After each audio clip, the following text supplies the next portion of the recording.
అందరికీ నమస్కారం. సో, ఈ సమావేశం అయినందుకు చాలా హ్యాపీగా ఉంది. First thing. ఎందుకంటే ఇలాంటి సమావేశాలు జరగాల్సిన అవసరం ఉంది. అఫ్‌కోర్స్ ఇక్కడ 2 అంశాలు ఉంటాయి. మనం ఖండించేది ఖండించాల్సిందే. మనం ఏ దారిలో వెళ్తున్నాం అన్నది మనం కూడా ఒకసారి ఆత్మపరిశీలన చేసుకోవాల్సిందే. ఇది ఎప్పటికప్పుడు జరుగుతూనే ఉండాలి. ఫైట్ ఒకవైపు చేయాలి. రెండో వైపున మనం కరెక్ట్ వేలో వెళ్తున్నామా అన్నది కూడా చూసుకోవాల్సిన బాధ్యత మన మీద కూడా ఉన్నది. దాంట్లో రెండో ఆప్షన్ లేదు.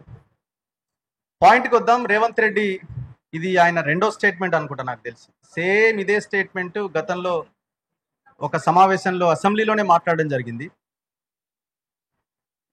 ముందు వరుసలో కూర్చోవడం, వెనక వరుసలో కూర్చోవడం, ముందుకొచ్చి కూర్చుంటున్నారని. అసలు ఎంట్రీ ఎక్కడుంది నాకు అర్థం కావట్లే. ఎవరొచ్చి కూర్చున్నారో నాకు అర్థం కావట్లే. నేను ఒక్కసారి ఏమో ముఖ్యమంత్రి ప్రెస్ మీట్కి ఒక్కసారి వెళ్ళడం జరిగింది. ఆ సమావేశంలో నేను ఒక క్వశ్చన్ అడిగినా అనుకుంటా. అసలు ఆ తర్వాత వెళ్ళాలనుకోలేదు, నేను వెళ్ళలేదు. వెళ్ళినా కూడా ఉపయోగం లేదు. సమయం వృధా. అక్కడ పోయి మనం చిట్ చాట్ చేయాలి తప్ప అవసరం లేదని మనం మన పనుల్లో మనం ఉన్నాం. అసలు ఎంట్రీ ఎంతమందికి దొరికింది ఇక్కడ? ఎవరు వెళ్ళారు మరి ఇక్కడ? ముందు వరుసలో కూర్చున్న వాళ్ళు ఎవరు బాస్? ఎవరైనా ఉన్నారా? ఇప్పుడు లేదు, అప్పుడు లేదు, ఎప్పుడు లేదు. అసలు అవకాశం ఎంట్రీయే లేదు కదా. మరి ఆ ముందు వరుస అన్నది ఎందుకు వచ్చింది అని అంటే వాళ్ళు భయపడుతున్నారు. డిజిటల్ మీడియాకి, సోషల్ మీడియాకి, యూట్యూబ్ జర్నలిస్టులకి భయపడుతున్నారు. సో ఇవాళ మెయిన్ స్ట్రీమ్ మీడియా మొత్తం అమ్ముడు పోయిందని మనం చెప్పడం కాదు కదా. రేవంత్ రెడ్డి అపోజిషన్ లీడర్గా ఉండి ఆయన చెప్పిన మాటనే. యూట్యూబ్ ఆన్ చేస్తే ఒక మై TV9 వాళ్ళు ఒక వార్త రాసినప్పుడు గోపనపల్లి భూములకు సంబంధించి ఎంత పెద్ద మాట మాట్లాడిండో సోషల్ మీడియాలో ఉంటుంది. పచ్చి బూతులు ఆయన ఆ రోజు ఉపయోగించడం జరిగింది. మీ డాష్ అని కూడా మాట్లాడిండు.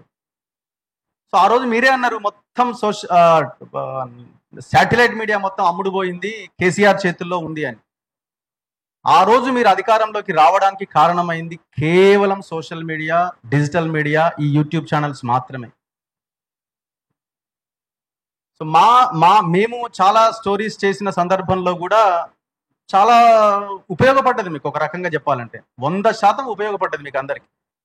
ఇప్పుడు మీరు ఏం చేయాలంటే ఇమీడియట్గా మీరు మీ పార్టీ సోషల్ మీడియాలో మేము బంద్ చేస్తున్నామని మీరు ఒక దాన్ని ఏమంటారు, ఒక ఫత్వా జారీ చేయండి. ఫత్వా మీన్స్ అదే ఒక గెజిట్ లాంటి నోటిఫికేషన్ ఇచ్చేసుకోండి మీ పార్టీలకి. మీరు మా పార్టీ ఆఫీసులో సోషల్ మీడియా టీంలు ఉండవు. మేము ఇన్స్టాగ్రామ్లకి, ఫేస్బుక్లకి, లేకపోతే యూట్యూబ్లకి మేము వ్యతిరేకము అని మీ పార్టీ గైడ్ లైన్స్లో పెట్టుకోండి ఇమీడియట్గా. ఎవరైతే డిజిటల్ మీడియా వద్దు అనుకున్న వాళ్ళు ఉన్నారో మీ పార్టీ గైడ్ లైన్స్లో ఇది ఇమీడియట్గా చేర్చుకోవాల్సిన అవసరం ఉన్నది. తక్షణమే ఏదైనా ఒక మంచి ప్రోగ్రామ్ చేసినప్పుడు మీరు కొన్ని యూట్యూబ్ ఛానల్స్ని వాళ్ళతో మాట్లాడుకొని బయట్లు తీసుకొని వాటిని పబ్లిక్లోకి పంపించి దాన్ని ఉపయోగించుకోవడానికి ఆ రకంగా వాడుకుంటున్నారే. ఏదైనా ఒక నెగిటివ్ అంశం వచ్చినప్పుడు దాన్ని డైజెస్ట్ చేసుకోలేకపోతున్నారు. మేము చాలా గర్వంగా చెప్తున్నాను. నేను మొన్న వర్టెక్స్ అనే ఒక వెంచర్లో ఒక వార్త ఇస్తే అది పెద్ద వైరల్ అయింది. 25 ఎకరాల అసైన్డ్ ల్యాండ్, గవర్నమెంట్ ల్యాండ్లో ప్రభుత్వం వెళ్ళి బోర్డులు పెట్టింది. 200 కోట్ల భూమిని కాపాడింది డిజిటల్ మీడియా. సో ఇది ఒక సాటిస్ఫాక్షన్. చూపించండి ఏ శాటిలైట్ ఛానల్ ఏం వార్తలు రాస్తుందో. చివరికి మేము అందులోకి వెళ్తే శాటిలైట్ ఛానళ్ళ వ్యక్తులు అక్కడ బ్రోకర్ల కింద పనిచేస్తున్నారు. అండ్ ఇప్పుడు చదువుకున్న వాళ్ళు, చదువుకోని వాళ్ళు అంటున్నారు. ఇప్పుడు రామోజీరావు చాలా గొప్పగా చదువుకున్నాడు, ఫిలిం సిటీ కట్టిండు, జనాలని మొత్తం ముంచి భూములన్నీ ఆక్రమించి 3000 ఎకరాలు 4000 ఎకరాల్లో ఉన్నది. 3-4 చెరువులు ఉన్నాయి అందులో. మరి ఇప్పుడు ఆయన ఆదర్శంగా తీసుకోవాలి జర్నలిస్టులంతా. ఈనాడులో పనిచేసిన వాళ్ళు ఫీల్ అయినా మనకి ఇబ్బంది లేదు, ఎందుకంటే తెలంగాణని ముంచిన బ్యాచ్ ఇదంతా కాబట్టి. రాధాకృష్ణ, కిరోసిను ఏవో రకరకాలుగా మాట్లాడతారు. ఇంకా కొంతమంది టీవీ ఛానల్ ఓనర్లు అయితే అంత డ్రైవర్లే కదా, ఇబ్బంది పడ్డా మాకేం ఇబ్బంది లేదు. కానీ ఇక్కడ ఉన్న వాళ్ళంతా ఓనర్లు తర్వాత నెంబర్ 2 పొజిషన్లో ఉన్నవాళ్ళు. మీ ఓనర్లు ఏ పరిస్థితిలో ఉన్నారు, మేము ఓనర్లుగా ఉన్న వాళ్ళం ఏ పరిస్థితిలో ప్రజల కోసం పనిచేస్తున్నాం కంపేర్ చేసుకోండి ఒకసారి.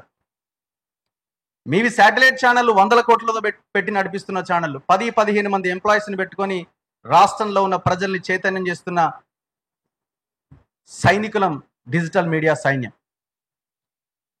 సో రాబోయే రోజుల్లో డిజిటల్ మీడియా, ఈ జర్నలిస్టులు థ్రెట్ అని భావించి వాళ్ళ నోటి వెంట ఈ వ్యాఖ్యలు వస్తున్నాయి. ఒక లైన్ గీస్తున్నారు శాటిలైట్ మీడియాకి, జర్నలిస్టులకి అండ్ యూట్యూబ్లో పనిచేస్తున్న జర్నలిస్టులకి మధ్య ఒక లైన్ గీస్తున్నారు. ఇప్పుడు అందరినీ ఒకే ఘాటిన కట్టేస్తున్నారు. మీరు ఒకవేళ మీరు మాట్లాడాలనుకుంటే ఇగో ఫలానా పార్టీ ఫలానా ఛానల్ వాళ్ళకి సంబంధించి ఏదో మాట్లాడుతున్నారు, వాళ్ళ గురించి మీరు మాట్లాడుకోండి, పార్టీల గురించి మాట్లాడుకోండి, మీరు వాళ్ళ గురించి మాట్లాడండి, వాళ్ళు మీరు మీ గురించి మాట్లాడుకుంటారు. కానీ మొత్తం వ్యవస్థను గాడిన కట్టేసి ఇక మీరు జర్నలిస్ట్ యూట్యూబ్లో పనిచేసే వాళ్ళంతా ఇంతే అంటే, ఇప్పుడు ఆయన రవీష్ కుమార్ అని ఒక senior most journalist national channel నుంచి వచ్చిన ఆయన అంటే ఇక ఆయన కూడా ఇక అంతేనా? ఆయనకు చదువు రాదు, ఆయనకు తెలివి లేదు, అట్లాంటి వాళ్ళని కూడా అదే ఘాటిన కట్టాలా? అండ్ దట్టు మనం కూడా ఒకసారి ఎవ్రీడే ఒకసారి మనం చెక్ చేసుకుంటా ఉండాలి. 100% మనం ఎలాంటి అన్పార్లమెంటరీ లాంగ్వేజ్కి వెళ్ళకూడదు. రేవంత్ రెడ్డి మాట్లాడింది కదా, కేసీఆర్ మాట్లాడింది కదా, ఇంకోరు మాట్లాడిన వాళ్ళు మాట్లాడతారు. వాళ్ళు పొలిటీషియన్స్ అండి, వాళ్ళు పొలిటీషియన్స్, మనం జర్నలిస్టులం. పొలిటీషియన్స్ మాట్లాడతారు బూతులు. సో మనం కూడా కొంత జాగ్రత్తగా ఉంటూ మనం కార్నర్ చేస్తూ వెళ్తుంటే భయపడాల్సింది వాళ్ళు, మనం కాదు. ధైర్యంగా నిలబడాల్సింది మనం, భయపడాల్సింది వాళ్ళు. భయపెట్టే పొజిషన్లో మనం ఉన్నాం, వాళ్ళు భయపెట్టాలని చూస్తున్నారు. నిలబడాల్సిన పొజిషన్లోకి మనం రావాలి. ఈ పోరాటాన్ని ఇంకా మరింత బలంగా ముందుకు తీసుకెళ్లాల్సిన అవసరం ఉంది. Thank you very much. Thank you అన్న.